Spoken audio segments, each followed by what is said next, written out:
Bienvenue dans cette nouvelle édition du Non-Stop Info. Au sommaire de l'actualité, la classe politique burkinabé a trouvé un consensus autour des élections de 2020.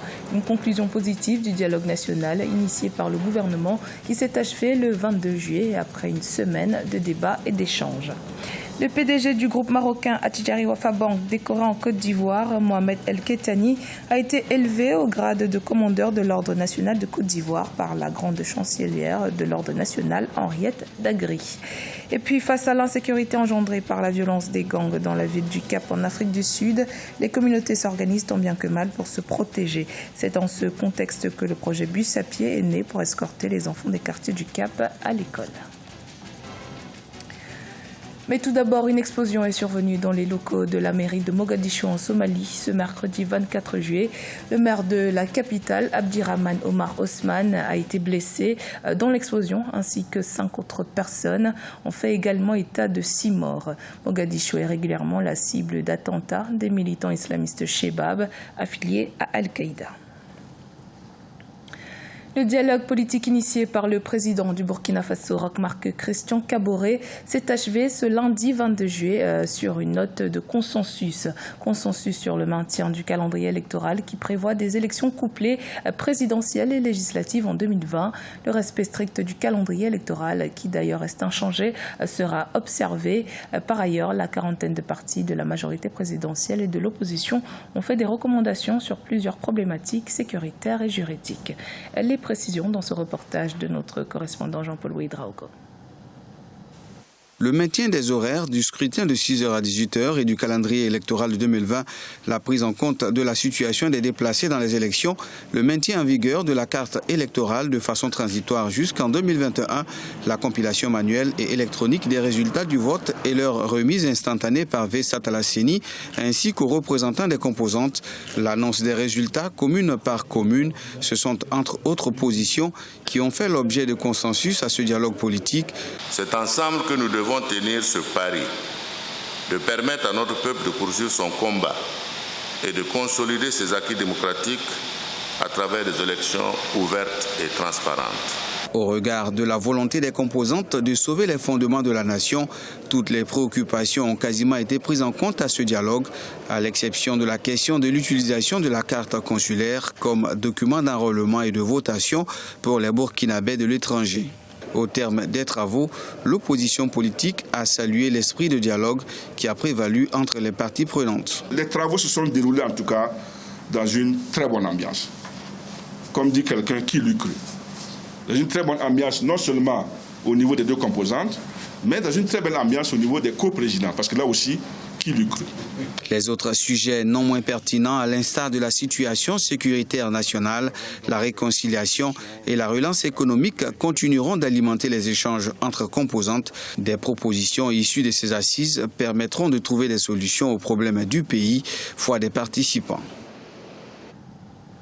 En Ouganda, le député d'opposition et chanteur Robert Kyagulanyi, alias Bobi Wine, a annoncé ce mercredi 23 juillet son intention de se présenter comme candidat à la présidentielle de 2021.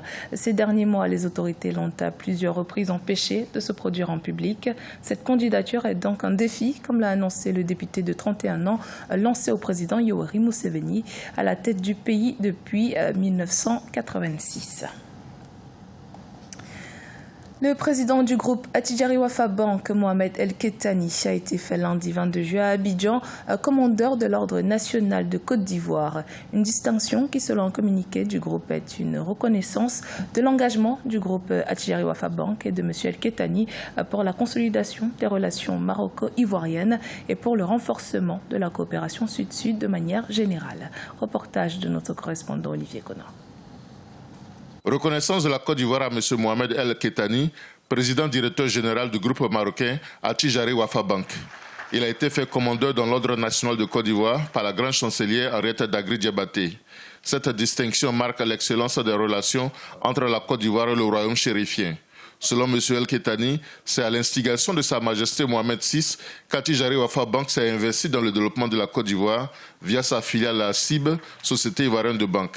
C'est réellement le témoignage d'un processus qui a été engagé il y a une quinzaine d'années suite à l'appel de Sa Majesté le roi Mohamed VI, que Dieu l'assiste, qui a appelé le secteur privé à s'investir au niveau du continent africain pour accélérer l'intégration et la coopération sud-sud. Mohamed El Kettani a également réaffirmé l'engagement du groupe Attijari Wafa Bank à continuer d'accompagner le développement de la Côte d'Ivoire à travers la CIB, qui est devenue l'un des fleurons du système financier ivoirien. Notre filiale, la Société ivoirienne de banque, en l'espace d'une décennie, alors qu'elle occupait le 8e rang, aujourd'hui elle est dans le top 3 des banques ivoiriennes et qui a investi tous les segments d'activité de la banque et de la finance en Côte d'Ivoire et qui est aujourd'hui un outil réellement de développement au service de l'économie ivoirienne. Mohamed El Kettani a dédié sa distinction aux 20 000 collaborateurs d'Attijari Wafa Bank qui permettent au groupe de contribuer dans 25 pays au développement du continent. 4,2 milliards de dollars, c'est la nouvelle enveloppe débloquée par le gouvernement sud-africain en faveur de la compagnie électrique Eskom. Après avoir octroyé 355 millions de dollars à la même compagnie en avril dernier, le gouvernement tente de venir en aide à la structure surendettée qui fournit 90% de l'énergie en Afrique du Sud. Marcel Farba-Maroun. Le gouvernement sud-africain a alloué 59 milliards de rands, soit 4,24 milliards de dollars à la compagnie électrique Eskom. Une enveloppe étalée sur les 2 prochaines années et qui devrait permettre à l'entreprise de régler ses problèmes de dette. Celle-ci a vu sa dette extérieure s'élever à 30 milliards de dollars, accompagnée d'un manque de liquidité chronique. L'Afrique du Sud est obligée de tout faire pour maintenir Eskom en vie. Parce que si Eskom, dans la situation actuelle, venait à faire banqueroute, c'est toute l'Afrique du Sud qui va être dans le noir. Donc, ce qui fait qu'il est très important pour le gouvernement sud-africain d'essayer de colmater les brèches. Ce décaissement fait suite à un premier effectué en avril 2019. Les autorités sud-africaines avaient en effet déboursé 355 millions de dollars pour permettre à la compagnie Eskom de continuer à pouvoir faire face à ses obligations financières. Les perfusions de remise d'argent à Eskom régulières, à mon sens, ne sont pas de façon durable le meilleur moyen d'aider Eskom à tenir le coup ou bien à vivre longtemps. Il vaut mieux poser le problème sur la table, restructurer complètement la dette d'Eskom et rééchelonner cette dette sous une nouvelle base. La compagnie sud-africaine de production et de distribution d'électricité Eskom produit 90% de l'énergie de l'Afrique du Sud. Depuis février 2019, elle fait face à des délestages électriques réguliers qui avaient poussé le gouvernement à la scinder en 3 entités autonomes, responsables de chacune des chaînes de valeur du secteur électrique. En restant en Afrique du Sud, où au vu de la recrudescence de la violence des gangs dans la ville du Cap, les populations qui font face à une insécurité constante ont décidé de se mobiliser pour assurer leur protection. C'est ainsi qu'est né le projet Bus à pied il y a 3 ans. Tous les matins, des parents se regroupent afin d'escorter les enfants des quartiers de la ville à l'école. Philomentine. Les quartiers de Cape Town en Afrique du Sud connaissent souvent des scènes de violence et de criminalité liées à des gangs. Au vu de cette situation d'insécurité, les membres de la communauté ont créé une initiative baptisée Projet de bus à pied. Elle consiste à escorter les écoliers des quartiers tous les matins en réaction au taux de criminalité élevé et à la violence liée à ces gangs.